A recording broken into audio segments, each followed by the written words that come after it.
We'll get going on our presentations here. So thank you, everybody. I want to thank you all for coming to our Dry Eye briefing. We are celebrating July as Dry Eye Awareness Month, and just a quick show of hands, how many of you have experienced some form of dry eye or feel like your eyes are a little dry at times, or know family members or friends that have that? All right, a handful of you. It's a growing condition, and we're going to cover a lot of different challenges that people experience with dry eye disease, some of the backgrounds, the symptoms, the treatments, and things like that. And we're also going to hear a little bit more information about the safety and efficacy of treatments for dry eye disease that are coming out, that are being developed by research. And then we're also going to hear a patient perspective from some of the more severe forms of what dry eye disease can evolve into.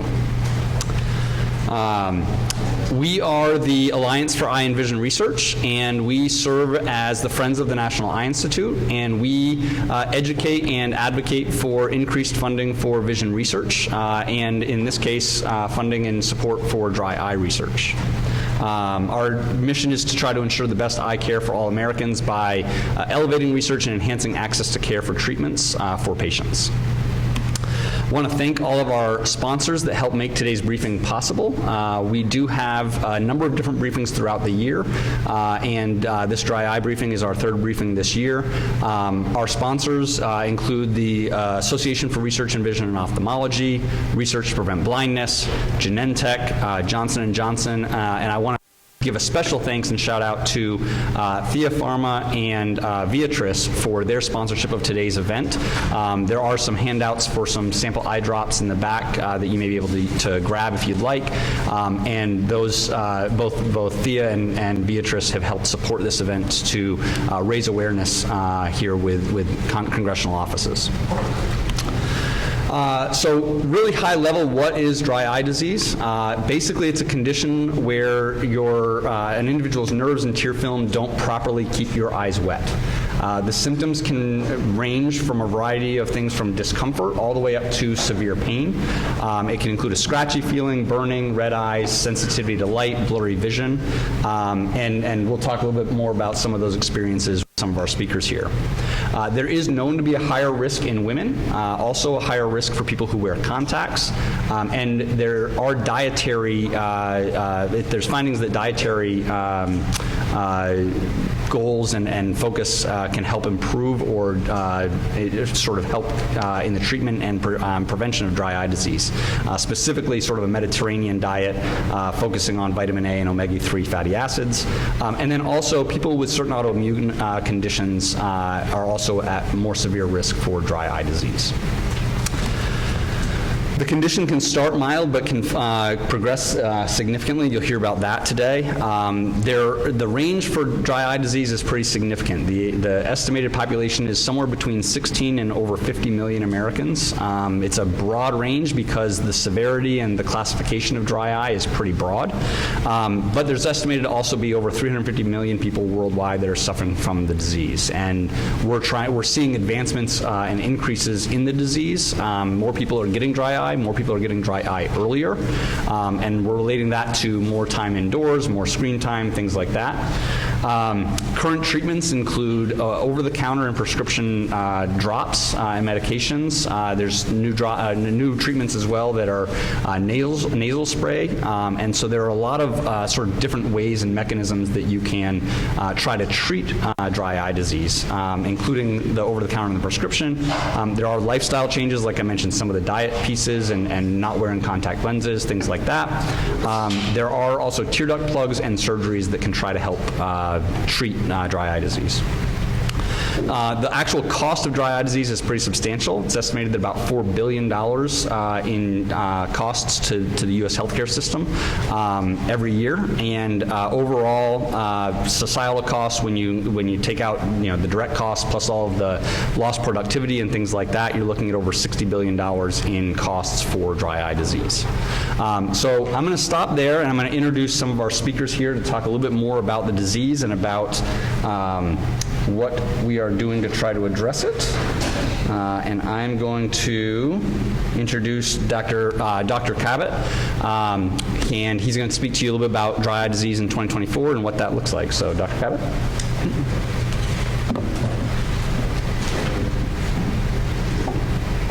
Good afternoon, everyone. My name is Al Cabot. I'm an optometrist by training. I've worn many hats over the course of my career. I've been a practicing optometrist. I've been a hospital-based optometrist. I was an academic for nearly 30 years. I held the rank of tenured professor. I've since retired. I was a medical director for Oyster Point Pharma, which ironically was acquired by Viatris, who are here today. I'm currently working as a medical writer in medical communications, but I have a lot of experience with dry eye, and it's one of my professional passions for a very long time. So I'm very, very honored to be here to speak with you today about the prevalence, about the impact of the disease, and the current state of diagnosis and management for dry eye disease. As far as disclosures, I have no affiliations with companies at this point. The only disclosure is that I'm currently the Associate Director for Medical Communications at Eyes on Eye Care, which is a media company. 2 years ago to the day, this congressional briefing was held, I assume virtually. I think Dan can speak to that. And the speaker, who was essentially in my place, was the very esteemed Anat Galor from Bascom Palmer in Miami. And in preparation for this, I watched her presentation on YouTube, on the website, and it was outstanding. I thought I could never surpass the level that she gave. So I decided, wouldn't it be great if I just played that for you again? I really considered that. Said I considered it. I wouldn't do it, but I thought about it. So in that regard, I want to capture some of the things that Dr. Galor talked about in a little less detail, because I know that I'm not speaking to researchers for the most part. I'm speaking to congressional leaders, I'm speaking to patients, I'm speaking to folks who could be my patients. So I really want to put this in terms that everyone can understand. So let's start with what is dry eye disease. Dan gave us a great introduction to that. I'm going to take it a little bit further. As a physician, if you ask within the literature, what is dry eye disease? You get this definition. This is a consensus definition from something called the TFOS DUES 2 report, worldwide consensus, leaders brought from around the globe. And this is the second such report. The first was in 2007. This is from 2017, and you can read it for yourself. And if you do, this also doubles as a sleep aid. If you have problems with anxiety, you can't sleep at night, I urge you to get the TFOS DUES 2 report and just read about 3 or 4 pages. I guarantee you'll be asleep almost immediately. But to break this into English from multifactorial disease of the ocular surface, what does it really mean? So what can we say about dry eye disease? Well, as you can see from the definition, it's complex and it's complicated. Why is it complex?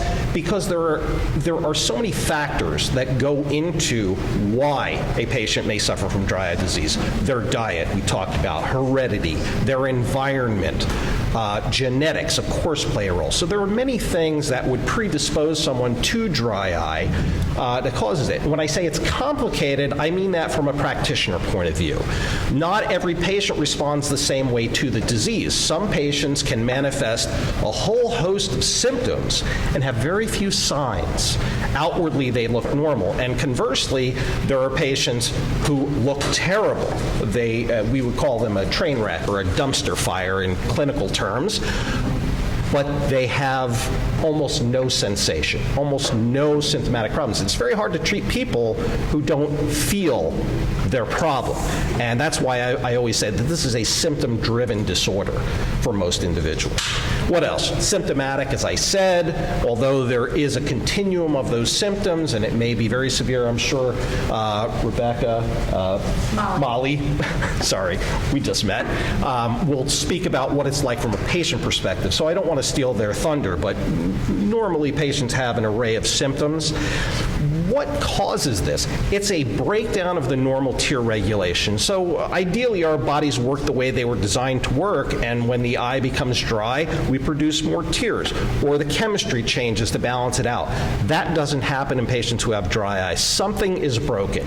And if you think of the model of the eye as a windshield on a car that gets very dirty, you need that wiper fluid to clean it off.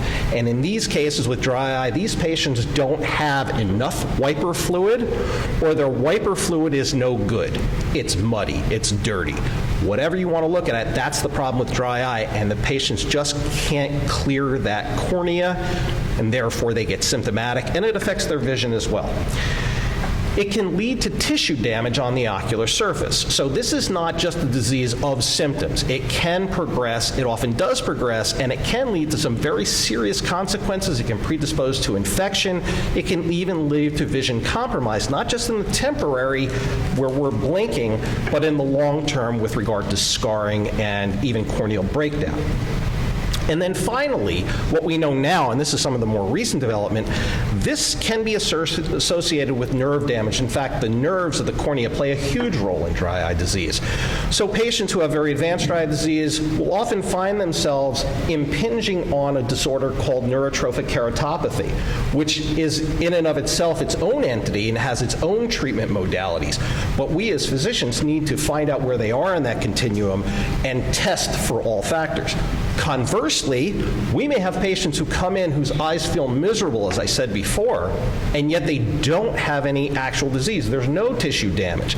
Those patients may have a different type of nerve disorder that is more appropriately called hyperalgesia or allodynia, and it's a neurological problem that's central to the brain. Their eyes are fine. They don't have dry eye, but they're in this mix that doctors have to sort through to determine how best to address them, how best to treat them. So again, very complicated. What about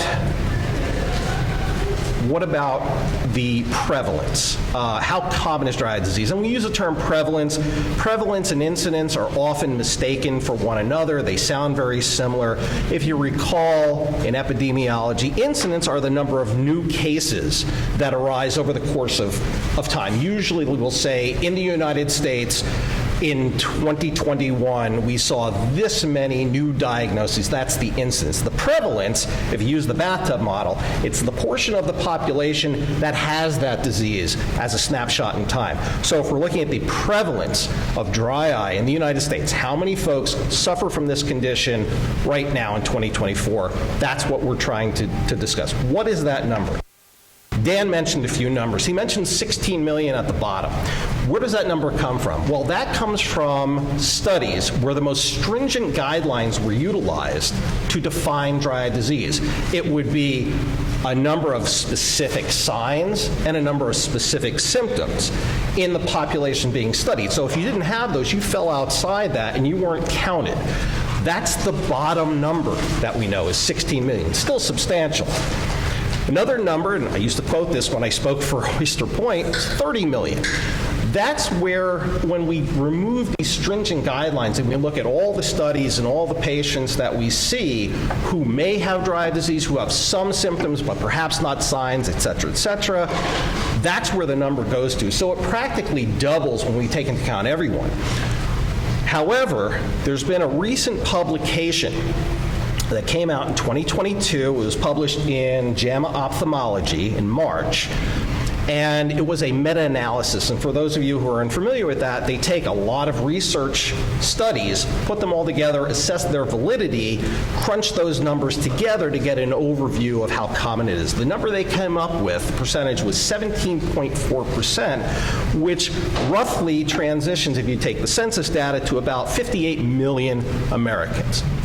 So that's a substantial number, but again, if you're like me, numbers don't resonate with you unless you put them into perspective. So there's 58 million Americans with dry eye disease. So what? Well, compare that with some other conditions that we do take stock of commonly, that we know about. Let's start with one that's pretty common, especially for somebody who's standing at a podium in front of people he doesn't know. Anxiety disorders, right? And I can tell you that in the course of a day when I'm in practice, seeing patients, the number of patients who are on something like Xanax is quite high. Okay, so what's that number? Well, current estimates put that at about 19.1% of our population, about 64 million Americans. So that exceeds dry eye, but not by much. And here's an interesting little factoid. When you look at the dry eye population, as you can imagine, this plays on your psyche as well. You have this constant nagging symptomology. Again, you'll talk about that. And when you look at disorders, of this type, there it is, and you look at comorbidities, the adjusted odds ratio for anxiety in dry eye patients is 2.8, which translates this way.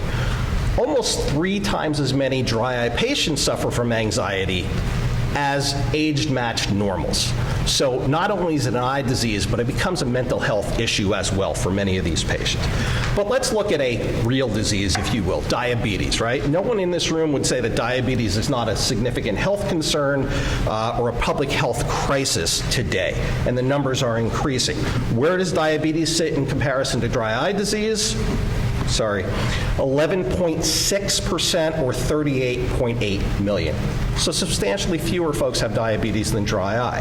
What about heart disease? That's a major killer of American adults, one of the top causes of death in this country. Coronary heart disease is 4.9%, roughly 16 million. So even if you took the lowest number that we gave you in terms of the prevalence of dry eye disease, it's at least as common as heart disease. Certainly we should pay attention to it. Going to eye-specific disorders, a lot of talk about age-related macular degeneration these days. In fact, we talk about wet macular degeneration, which is potentially blinding. We have a number of treatments for that. We have 2 new treatments for something called geographic atrophy, which is a very rare but unique form of macular degeneration. 2 new therapies for that just over the past year. How prevalent is age-related macular degeneration in our population? 5.9%, significantly less than dry eye disease. And lastly, our old friend glaucoma, which we know is a blind. Every one of you, regardless of your age, regardless of your history, if you went for an eye exam today by an optometrist or an ophthalmologist, they would test you for glaucoma. If you brought a 6-month-old child into the office, they would test them for glaucoma because it's mandated by law. That's how serious it is. How common is it? 1.1% of the population, 3.5 million. So you can see in comparison where this disease state fits and why it is such a concern for practitioners, for patients, and for the companies trying to help them. So any way you slice it, dry eye disease is a pretty darn common problem, and we need to be aware of it and we need to address it. Next step, what's the impact of dry eye disease? So we know how common it is. What does it do? Well, we can talk in terms of the patient burden, and again, I'm not going to steal the thunder of my co-conspirators here, but we know that these folks have significantly worse vision-related quality of life. As I said, it is a quality of life issue for many individuals. They have greater problems with mobility, getting around, their self-care, of course, the pain and discomfort that they may experience on a regular basis, and as I mentioned, both anxiety and depression. And those with more symptomatic disease can actually experience diminished work productivity. Dan spoke to this as well, increased work impairment, including time missed. So from an eye doctor's point of view, we see the patients here, right, in the exam room, and once they leave, well, they're kind of out of sight, out of mind. But that's not how the disease exists. This disease affects every facet of the patient's life, from the time they get up in the morning to the time they go to bed at night, and it can have a significant impact on them, both psychologically and economically, and that's where we're going to right now. So as far as the economic burden, again, Dan talked about the costs of this. One of the most highly quoted publications on this subject is from Ewan Associates, and they reported that the per patient cost in the United States of managing dry eye disease is $783 per year from the payer's perspective, and often that payer is the patient. If you adjust for the prevalence of dry eye disease nationwide, as we talked about, do the calculations, the overall burden to the U.S. healthcare system is about $3.84 billion annually. However, what you may not be able to read from back there is that this paper was published in 2011. And if we update that to 2012, so if we take that price tag from March 2011 when it was published and you put it in a CPI calculator, Consumer Product Index, I'm not an economist, and you take that up to today's standards, those numbers change pretty significantly. Over $1,000, almost $1,100 per patient, per individual, per year, or $5.37 billion to the U.S. healthcare system. That's significant. Want to wrap up with a little bit on the diagnostics and therapeutics, and then I'll yield the microphone. In terms of diagnosing dry eye disease, we use a lot of tools. We will use symptom surveys or questionnaires that give us an idea of just how uncomfortable, just how difficult it is for those patients at a given day. And as I said before, we can have two patients with very similar scores, very similar symptoms, but they can present very, very differently. Makes our job a little more difficult, but at least using these we can tell how uncomfortable that patient is and how much help they will likely need. We also have point-of-care testing, so we can do tests now on the tear film itself. We can measure the tear volume with these little strips of paper. They've been around since the 70s. They're very uncomfortable and pretty outdated. Some of the newer technology, we can check the actual chemistry of the tear film, its osmolarity, which is basically the salt content, and as you can imagine, the higher salt content, the more uncomfortable patients are. We can check for inflammatory biomarkers in the tear film using this test called Inflammadry, or some of the newer tests that test for lactoferrin or immunoglobulin G, which is more specific to allergy. So we have a lot of tests that we can do, but most of our information comes from this multimodal instrumentation where within a few minutes sitting at the instrument, we can get all sorts of data on tear film stability going from left to right, tear film stability, the integrity of the glands that are secreting the oil component of the tear, the redness, which is essentially a surrogate for inflammation, the damage to the ocular surface tissue using vital dyes, as I mentioned before, and we can even measure with calipers down to micrometers the actual tear volume on the eye using this instrumentation. So it's very advanced as far as what we can discern. And in terms of therapy, there are a host of those, and I know Rebecca's going to talk to some degree about therapy. Everything ranging from supportive therapy with artificial tears, which are very necessary for patients as far as symptomatic improvement, warm compresses, cleaning of the lids. We have those types of things that patients can do to help themselves. Beyond that, we have mechanical therapies. We have ways to diminish the drainage of the tear film from the eye, or to clean the lids, or to actually target the glands that are producing the oil component of the tears and actually enhance that, make it easier to flow, and sort of rehabilitate those glands. The biggest sector is the pharmacologic sector. We mentioned some of these. You've probably heard of Restasis if you have a television set. You've probably seen Xiidra as well. These are some of the big ones. There are several forms of cyclosporin here. There are steroids that can be used, and these are mostly anti-inflammatories.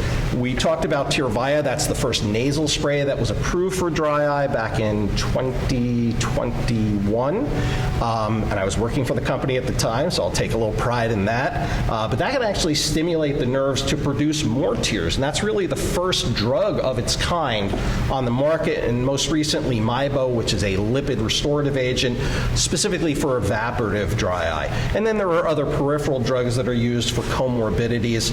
We have regenerative types of medication that can be used, everything from autologous serum that's made from the patient's own blood, spun down to try to provide greater nutrients to the cornea and conjunctiva, and even membranes from amniotic membrane gathered from healthy donors that have regenerative properties that can help rehabilitate a damaged corneal surface. And finally, some of the surgical techniques that I won't go into. These are for the really advanced cases of dry eye with tissue breakdown. So I have to throw a shout out to one of my mentors, Dr. Art Epstein. I knew him for a good portion of my career, and I credit him with saying, when there's an overwhelming number of treatments for a single disease, we can only be sure of one thing, and that's that we still haven't found the right treatment. And so we still continue to look for these things. And if we look at the pipeline is very rich. And I won't go into all this because I know it doesn't mean much to the folks that are sitting here, but just the agents on top that you see in teal are the ones that are already in phase 3 of development. So they're close to the finish line.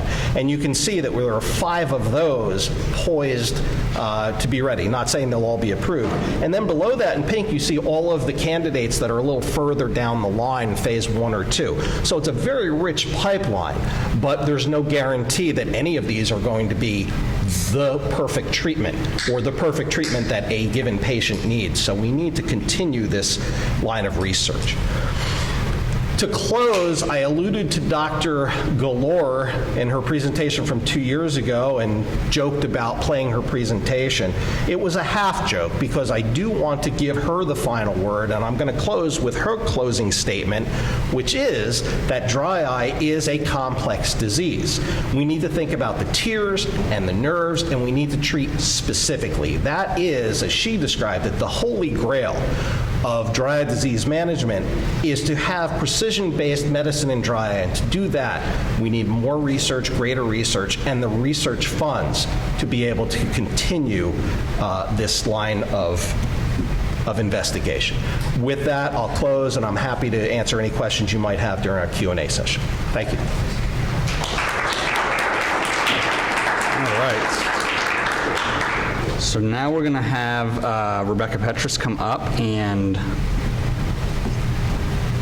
talked about the treatments and how things are evolving in the dry eye space. Now we're going to talk a little bit about the safety and some of the challenges that we're facing with respect to dry eye. So, Rebecca? All right, thank you.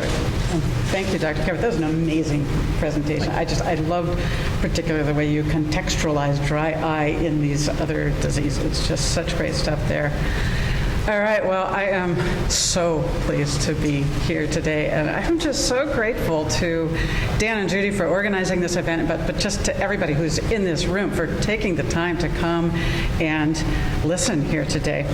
Just so appreciate you.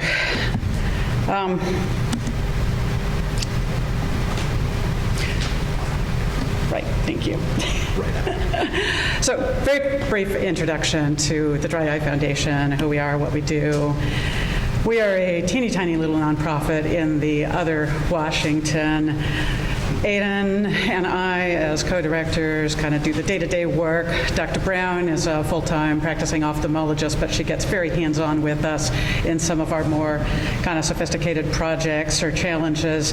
We're fortunate to have a super active and supportive board, most of whom have dry eye and have a deep understanding of some of the things our community is struggling with. These are some words just came up with that kind of characterize what we're like as an organization. And I'm going to say the ones on the right side are going to make more sense a little later on in this presentation. So what do we do? Our mission is to improve quality of life for people who have dry eye disease. And like most patient-driven nonprofits, we offer some services to the community of people suffering from this disease, and we also try to act as a voice into anywhere where we can get a footing to help. Another way to say that, we work on short-term stuff and long-term stuff, try to bring some just very practical help to our community and trying to strategize to bring ideas to all of the stakeholders out there that could make things better for us in the long term. These are some of the projects and websites and programs and brands, if you will. We think that for a really small nonprofit with a really small budget, we get a lot done. And if any of these are intriguing to you, just grab me afterwards. Love to explain what some of those things are. So I want to start today with a tour of the dry eye world from the patient perspective. What is this thing that in the 21st century we're calling dry eye? It all starts here for us as patients. We got a problem. Our eyes are bothering us a lot. This is not, I stayed out too late and drank too much and my eyes were bothering me the next day. This is, my eyes are really uncomfortable and they're staying that way, maybe all day long, maybe all night long, day after day. And it's to the point where it's affecting my life, it's affecting my work, it's affecting just common daily activities. We're all different. We have different collections of symptoms that bother us. But the point where we engage with this is we realize it's causing me a problem. So I got a problem. I'm a reasonable human. I do the reasonable thing. I go to the doctor. Go to the eye doctor. I get a diagnosis. I get a treatment. Sounds good? Problem is, it doesn't always help. So I try these things, and yet my eyes are still bothering me a lot, and it's still affecting my life a lot. So I try more. I cycle through this, rinse, repeat. I may see more doctors. I get to this point where I am just so frustrated, I'm also getting confused. How is this possible? How can I not be getting better? How come nothing works for me? What's wrong with me? When I stay in that place long enough, the impact starts cascading through the rest of my life. So we started with a functional problem. I've got these symptoms, they're affecting my practical daily life. Now I've got a medical problem. I can't seem to get an effective treatment. I'm not even sure what kind of doctor to see. I'm not sure what to try next. And then I've got a financial problem because the majority of this stuff is coming straight out of my pocket. And all of these things collectively end up tanking my mental health, as Dr. Kevin also alluded to there. So that's the patient dilemma we end up with this thing called dry eye disease. Now it's time to zoom out a little bit. 16 million people diagnosed with dry eye disease. That's a conservative number. We've got two major impacts. One is the quality of life side. Another is also just my ability to be a productive member of society, right? So let's zoom out a little bit more and put those 16 million in a bigger context as a public health problem. Because you got to remember, we don't even go to the doctor and get diagnosed until it's actually interfering with life.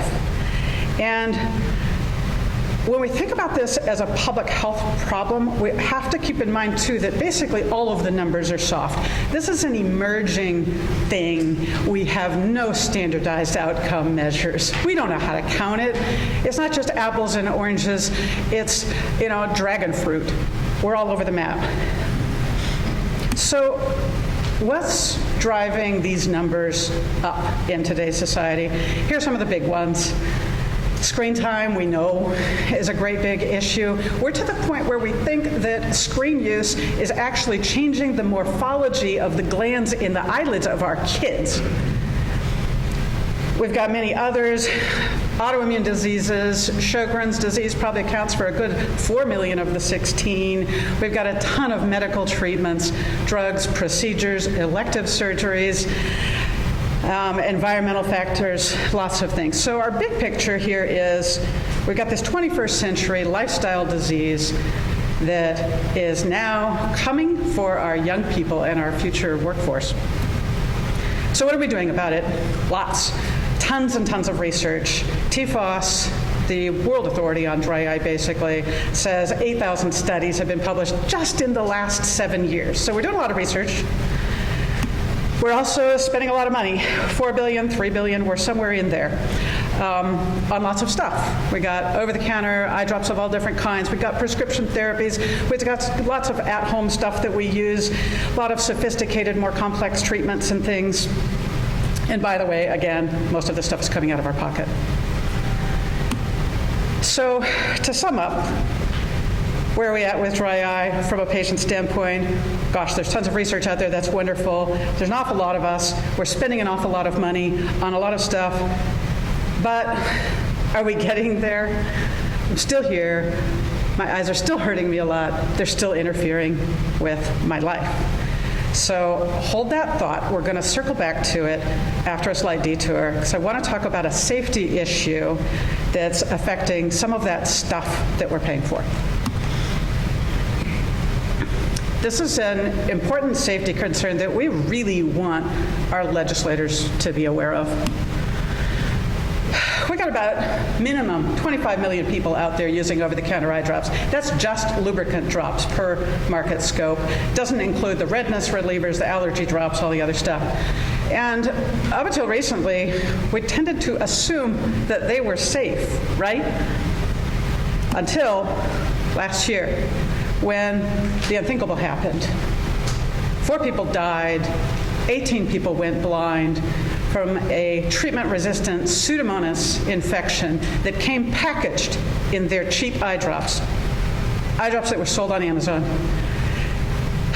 It wasn't just a single product that was the problem, though. By the end of the year, we had a whole mess of eye drops that had been recalled or that the FDA had issued public warnings about or sent manufacturer warning letters about. Now, before this disaster, the EzriCare disaster, nobody ever really believed an eye drop could hurt you, right? Okay, it might not be comfortable. I might not like it. Fine, I chuck it. But could it kill or blind me? Not really. So what changed? What's driving this? Reason number one, the shift to e-commerce. Once upon a time, we had to get our eye drops. This nice, simple line going from our manufacturers to me or my mailbox. Today, e-commerce has given the entire world access to my mailbox directly. That has leveled the playing field amongst the handful of trusted manufacturers whose clean rooms are actually clean, and all of the worst riffraff of the internet. Over-the-counter eye drops have actually become a profit center online. They are small, they are lightweight, everybody wants to sell eye drops. So we have a problem. At the Dry Eye Foundation, last year, we called this the flood of crap. Now we just call it sludge. These are all the different kinds of things that you can find on major platforms online, right alongside your major brands. We've got, I can't read them on here, counterfeits, clothes. Our medical advisor, Dr. Brown, accidentally bought an over-the-counter ointment of a major brand. It was a counterfeit. She bought it on Amazon because her regular supplier was out, and so she clicked on another one and didn't realize until it showed up that it was slightly different. We've got all kinds of things with unknown ingredients, misformulated, which again characterizes EzriCare, contaminated, lots of stuff. And we, to the best of our understanding at the Dry Eye Foundation, the FDA does not necessarily even have the authority to go to these providers and say, hey, could you put a filter on that faucet and keep this stuff out? Reason number two for our eye drop safety problem is regulatory gaps.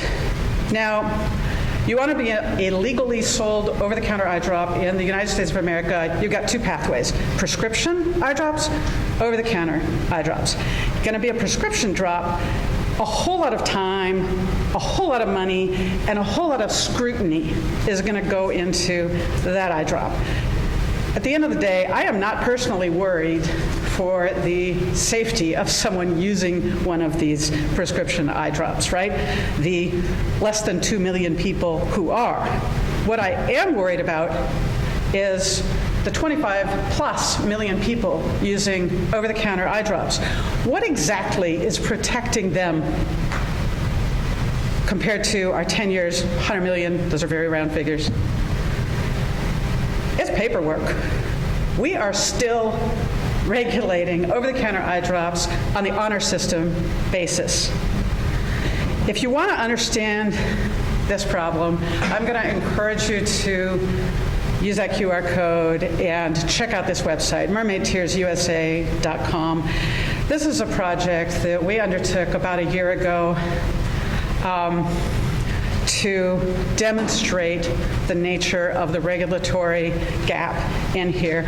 We actually made a fake eye drop on paper, right, with a mystery ingredient, with absolutely crazy claims and warnings about sharks, all kinds of nutty stuff. We made a little company, we got it registered. We registered this thing fully with the FDA to the point where you could go on Daily Med and alongside any other drug label, you could find mermaid tears and it would look perfectly legitimate. So we use that little exercise to prove how the system can be manipulated. It was live for about 8 months. We still have all the details of the listing on the Mermaid Tears website. So that was just one part of our eye drop safety program, which we launched in response to the EsriCare tragedy last year. Other things that we've been doing, basically we did a ton of research about these eye drops sold online. We did a lot to raise awareness about this. We're going to medical conferences, running Google ads for consumers, just to try to get the word out about some of our concerns. Also built a publicly searchable database. We have more than 700 over-the-counter eye drops in there. We developed a sophisticated flagging system, both for warnings that have been put out and also for risk factors that we identified with many of these drops. That was my colleague Aidan, the architect of this. We got this up and running in about 3 weeks last September. Last kind of highlight from our program was a meeting we had with the FDA in September. Dr. Brown presented all of our research to a team of 50 people there. These are just a couple of highlights of what we were explaining to them with detail on the numbers, but basically things like this, where we don't know what's in the eye drops, we don't know where they're coming from, and yet we can buy them easily online, and they look just like anything else. So we have some safety asks for Congress. And our first one is, can you please just give the FDA what they're asking for? It's in the 2025 budget proposal. The things the FDA wants, and I couldn't believe I'd ever find myself, speaking on their behalf, right? I'm not. But the things they want are things that most Americans think the FDA can already do and are doing, as in forcing companies to recall eye drops that have been proven to be contaminated, or requiring an over-the-counter eye drop manufacturer to be inspected before they start selling their eye drops. We'd like them to have the authority to do these things. The second is, please deal with e-commerce, because the sludge problem is real. All right, enough about safety. I want to circle back now to the dry eye predicament for our patient community that we talked about and what we can do about it. So just to recap, got lots of research, which is wonderful. Lots of people spending lots of money on lots of stuff, but we're not meeting patient goals very well yet, and I want to take a look at why. We get all this research done, but what patients want at the end of the day is real relief. And we need to make sure that our research priorities are in line with what patients need and are asking for. So we've got to look at this from a slightly different angle. Got to go back to that question, what is dry eye? Don't worry, nothing technical here. I just want to dispel the notion that dry eye is a single thing. This is not a disease, right? It's actually two buckets of things. We've got a bucket of ocular surface diseases that are all different diagnoses that fall under this umbrella of dry eye. And we have a bucket called pain, which is all of the symptoms and the impact on our life. Going back to where we started, which is all of these different things that are bothering my eyes. Now, in the patient community, we're not used to using the word pain for this stuff. We have very specific associations with pain. You get sharp pain, headache pain, whatever. But a lot of the stuff that we experience in our eyes, like stinging or burning or grittiness or foreign body sensation or light sensitivity, according to the medical definitions of pain, all of these things actually are pain. And there is a huge benefit to working with the pain paradigm to understand these things. So what happens when we have these pain symptoms long enough without getting relief? We talked about that earlier. It radiates out into all aspects of our life. This is a known phenomenon in our patient community, and we're seeing the numbers growing there. We need words for that thing that's happening. We call it chronic ocular surface pain. Now, I need another little sidebar here, which is about the word chronic. As a patient advocate, 20 plus years, I have always avoided the word chronic. I hate the word chronic because to people who are in pain, the word chronic signals, I'm stuck. This is forever. It's just going to go on and on. However, in the pain world, International Association for the Study of Pain, terrific resource actually, chronic is not forever. It's, this thing has gone on for 3 months or more, and I'm really having a hard time. I can definitely live with that kind of definition. So I'm going to go back to our buckets here and talk about which kind of dry eye disease research priorities do patients have. This is a question that has been asked and answered. Some really smart epidemiology people worked with a really large group of patients and found what those priorities were. Not surprisingly, out of the top 10 research priorities patients had, 9 of them were squarely in the ocular surface pain bucket, these things we call dry eye symptoms. Only 1 was on the disease side. Big picture here to me for our community is we're not really scared that we're going to go blind. We're scared that our eyes won't stop hurting and that we won't be able to go about our lives. So our heads are on ocular surface pain. Where's everybody else? We have a little bit of a mismatch here because 90% or more of the industry effort is going into the disease side. We have 7 FDA-approved drugs for dry eye. We have 0 for ocular surface pain.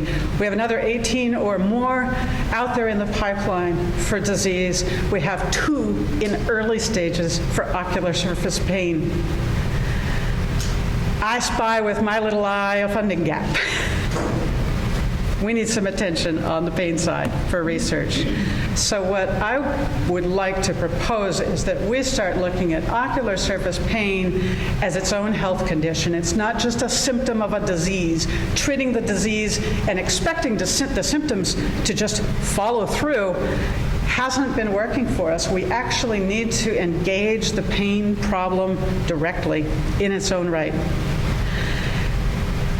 Dry eye in the 21st century is a growing, burgeoning problem. It's coming for our young people and our future workforce, ready or not. So we want to reshape the future of dry eye by seeing funding for chronic ocular surface pain. Thank you for listening.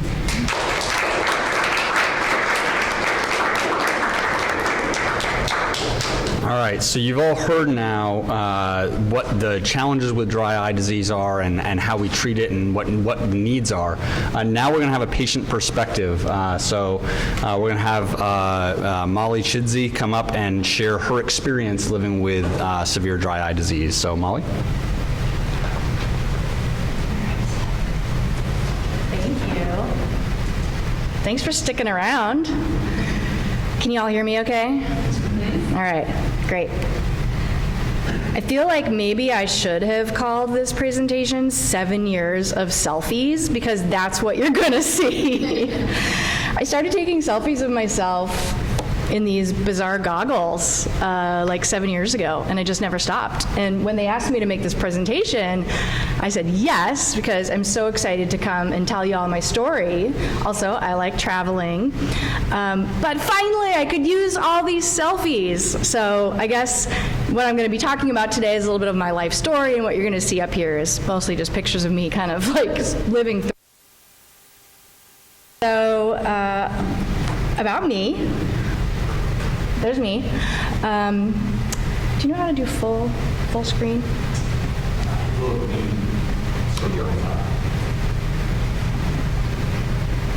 Good enough. So my name is Molly Chidsey. I am from Portland, Oregon, and I'm a small business owner. I'm a wife, a sister, a daughter, and I'm also a dog mom, if that resonates with anybody there. But I'm here today because I'm a person with dry eye disease and chronic eye pain. Like Rebecca said, mine's been longer than 3 months. It's been 7 years. But I'm here today because I wanted to share my story with you all because it's a story that doesn't often get told. But as you heard, it's actually a story that's very common. So speaking of pain, I'm going to show you one slide that's not a selfie. And I'm going to be talking a little bit about eye pain. And I thought I would just share with you the one tool that was the most helpful for me and was a really big turning point. It's the pain scale. Has anybody seen this? Yeah, see it at maybe like your doctor's office. That's where I saw this, my family doctor's office, not my eye doctor's office, which is a thing we could work on. So for me, this is what it feels like. So have you ever gotten shampoo in your eyes in the shower? What does it feel like? Not pleasant. Yeah, what else? Burning. Yeah, what else? Makes you say some swear words, probably. It's pretty intense. So it's an overwhelming, for me, this pain is an overwhelming burning and stinging sensation. Yours might be limited to a few minutes in the shower, but for me, it's all the time. It's 24 hours a day, 7 days a week. So sometimes it's more intense, sometimes less, but it's always there. So there's the chronic part of it. So this began for me in 2017 when I had refractive eye surgery. Specifically, I had LASIK to correct my vision, and that was the point when this started for me. I know it's happens for a lot of different reasons. That was the instigator for me. So what I want to just note here, and then I'm going to come back to it at the end, is when I finally found this a few years into my journey, I figured out I was actually at a level 8. Right? So level 8, my pain is so severe, it's hard to think of anything else. Talking and listening are difficult. So I think a lot of times we talk about this quality of life and we throw that around, like maybe diabetes can kill you, but dry eye disease can't, and therefore it's not that much of a priority. But when you're in this much pain, you actually can't live. And people do commit suicide over this amount of pain. So, back to the fun stuff. I thought I would just kind of start with an overview of my daily eye routine. This is me when I was little. I was like 4 years old. My mom dug this picture out for me. I used to wear glasses for fun because I thought they were cute. So these didn't even have lenses in them. I got my first real pair of glasses when I was about 13 years old, and that's that super dorky picture on the right. So this is me now, prepping for LASIK surgery, donating all my old glasses, and then at my eye doctor's office pre-surgery. So my daily eye routine looks something like this. It's kind of an invisible condition that you don't necessarily see, so I thought I would just kind of like run down what it looks like for you. So I have an array of goggles, which you'll see in these pictures. I got eye sealing ones I use when I work, and I'm a painter and a calligrapher and an artist, and so I use those for that. I wear these when I'm trying to be in public and not look like I'm wearing goggles. I also wear medical scleral lenses, which are the best thing ever, but took me forever to get. They're a really giant contact lens that covers my whole eye, and it helps me with pain. I also have medication and all sorts of things I do in the evening, which would bore you to tears. Get it? So it's important to recognize that I didn't have any of these tools at first. And so I was suffering, and it took 5 years of trial and error. 5 years from the time when I started experiencing these symptoms to the time when I finally started to get some of these tools. So I thought I was going kind of crazy, and no one believed me. So before that, how did I get here? So I mentioned I'd been happily wearing glasses since I was a little tiny tyke. I had a really active lifestyle, 10-mile-a-day bike commuter, very avid hiker, backpacking, all that kind of stuff. I live in the Pacific Northwest, so I love to spend a lot of time outside. So when LASIK surgery seemed like a wonderful option, when I could finally afford it, I went for it. So that's me on the right. This is me pre-op and the day after. So, like we hear all the time, my eye surgeon said I could be back to work in 3 days, and so I was. I was in really intense pain, but I didn't really know how to articulate it at that time. They said it was well within the normal range and that it would subside, so I just kept going to work. I white-knuckled my way through post-surgery milestones, 1 week, 3 weeks, 3 months. My lifestyle really changed overnight. So instead of the freedom that I thought I was going to get, my whole life ground to a halt. So here I am trying to enjoy the beach. This is what the beach is like on the Oregon coast on Christmas, by the way. Very cold and windy, but you can see these goggles are fogged up. Fogging goggles is like the bane of my existence. If somebody could invent a goggle that doesn't fog, I would pay you all the money I have.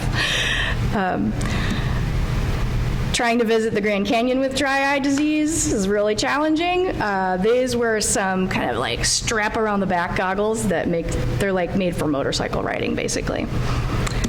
So I went back to my family eye doctor, and she told me this: I wish I could do more to help you, but I just don't understand what's going on. So it's kind of like we heard from the doctor and Rebecca today. It's like they want to help me, they want to help us, but they actually just don't know how to treat us and how the extent of this really complex disease. They're pretty helpless, and they do want to help. So this is when I found the pain scale, and I learned how to describe it in a more objective way. And that's what I described to you earlier. Summer is a pretty tough time for me. We get a lot of wildflowers, yes, and wildfires in the West. And so this is me on my regular train commute to work. That was my outfit. So not like the height of fashion or anything, but that's kind of how I got around. The worst moment was, I would say a low point was when I had to start wearing swim goggles to work. So, I like to look decent, right? Swim goggles to work. I just want to emphasize that. So this is how I was painting a mural after work, and me wearing the swim goggles, and my mom captured this picture. So at that point, I realized I needed some better help. So armed with all this information, I went to my local university, which is the Casey Eye Institute. They're affiliated with Oregon Health Sciences University in Portland. They listened to me. They totally believed me when I said I was at a level 8 out of 10.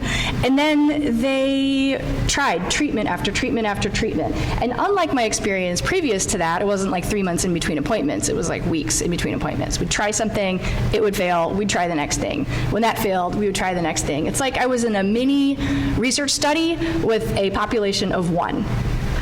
It was me. And that felt really, really good.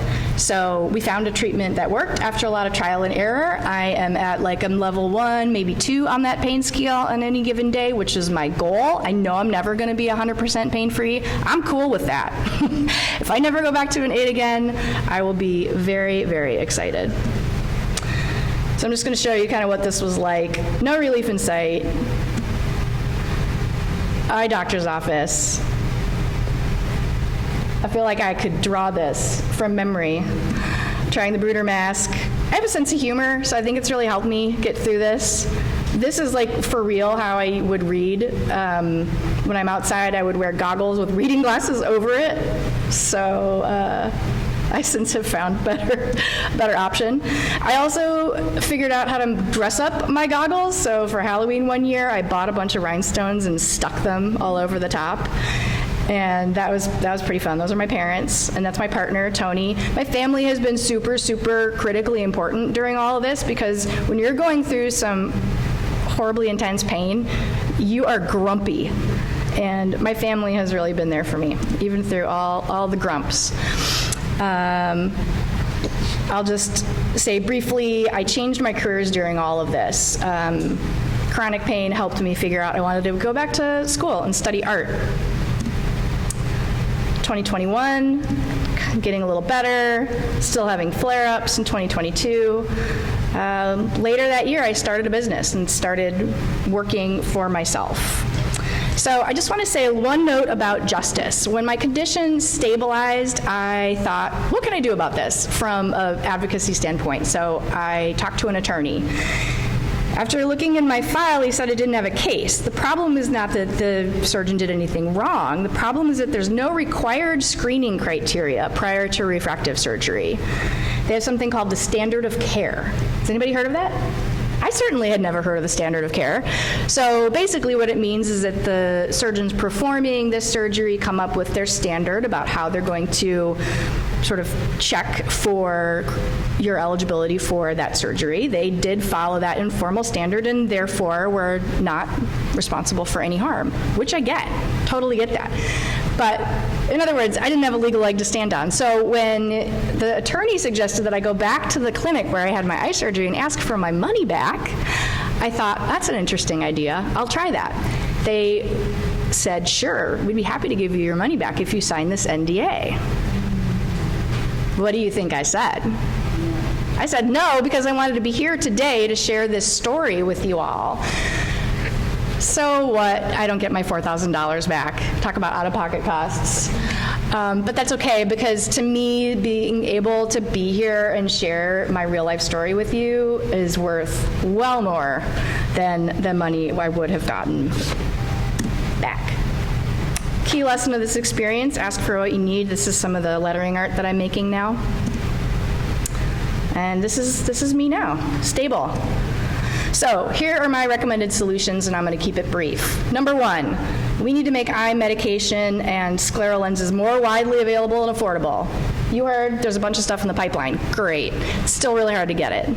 Some of it isn't even available due to medical supply chain issues. I've been prescribed lots of stuff that I can't even get.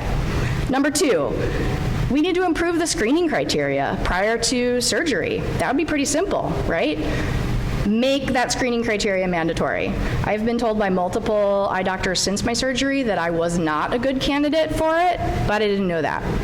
Number three, provide public funding to research long-term outcomes for refractive surgery patients. We know a lot now about how many people have dry eye disease. We know next to nothing about the long-term effects on people like me.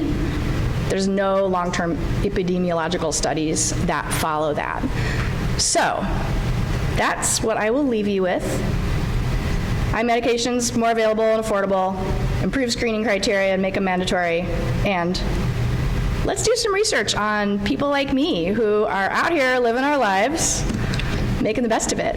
So thank you for listening to my story today. I really appreciate it. And if you'd like to get in touch with me, these are my handles on Instagram. Ladyfriend Graphics is my business. I'm a graphic illustrator. And I did the lettering art that was on the cover of Rebecca's presentation. I'd love to hear from you. Thank you.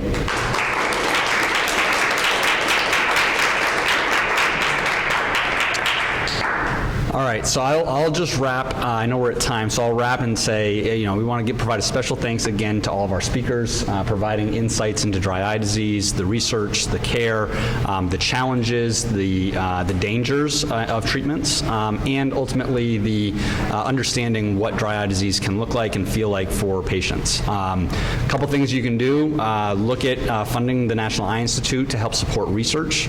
Look at opportunities to be able to improve care for patients and safety and efficacy of treatments. And let's look and see how we can improve the care management and care continuum for patients from start to finish to try to prevent dry eye disease from happening in some of these cases. So I'll leave you all with that. I want to thank our sponsors again as well. Viatris and Thea Pharmaceuticals both helped bring this event today for you all, and we really appreciate their support as well as all of our other sponsors and members. So thank you very much, everybody.